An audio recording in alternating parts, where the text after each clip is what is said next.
اس بزرگ کا تعلق موسیٰ خیل میاں والی سے ہے اور اس کا نام ہے مرسلین خان۔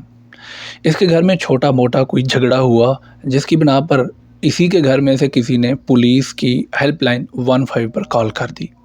پولیس موقع پر پہنچی اور جب موقع پر پولیس پہنچی تو اس بزرگ نے پولیس کو کہا کہ آپ چلے جائیں، ہم یہ چھوٹا موٹا جو ہمارے گھر کا جھگڑا ہے اس کو ہم خود ہی حل کر لیں گے۔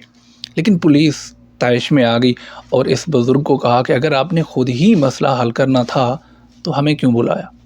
اس کے بعد اس بزرگ کو پولیس اپنے ساتھ لے کر گئی۔ جب تھانے پہنچی پولیس تو اس بزرگ کے ساتھ ناروا سلوک کیا گیا، اس کی مونچھیں مونٹ دی گئی اور اس کے بعد اس کو چھوڑ دیا گیا۔ آپ اندازہ کریں کہ پولیس والے اتنی قانون کو اپنے ہاتھوں میں لیتے ہیں، اختیار کا غلط ناجائز استعمال کرتے ہیں، اور جن لوگوں کے ٹیکس سے ان کو تنخواہیں ملتی ہیں ان کا کام ہے، یعنی پولیس والوں کا کام ہے ان کا تحفظ کرنا، اور یہ لوگ کیا کر رہے ہیں، جن کے ٹیکس سے اپنی تنخواہ لیتے ہیں ان کی اس طرح سے تذلیل کر رہے ہیں۔ اگر کوئی نوجوان ہوتا تو ہم مان لیتے شاید اس نے کوئی بدتمیزی کی ہوگی، پولیس کو گالیاں دی ہوں گی یا کچھ نہ کچھ ایسا کچھ کہا ہوگا، اور پولیس اگر اس نوجوان کے ساتھ کچھ تشدد کرتی بھی ہے تو سمجھ آتا ہے کہ ہاں کچھ نہ کچھ اس نوجوان کی غلطی ہوگی۔ لیکن اس بزرگ کی کیا غلطی تھی؟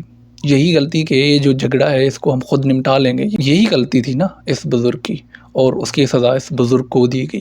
آپ اندازہ کریں اس بزرگ کے جو خاندان والے ہوں گے، جو گھر والے ہوں گے، جو فیملی والے ہوں گے، وہ کیا فیل کرتے ہوں گے۔ پولیس کی جو عزت ہے اس فیملی والے نوجوانوں میں، بزرگوں میں یا بچوں میں کتنی ہوگی۔ یہ پولیس کب تک ایسا کرتی رہے گی؟ سوال تو بنتا ہے۔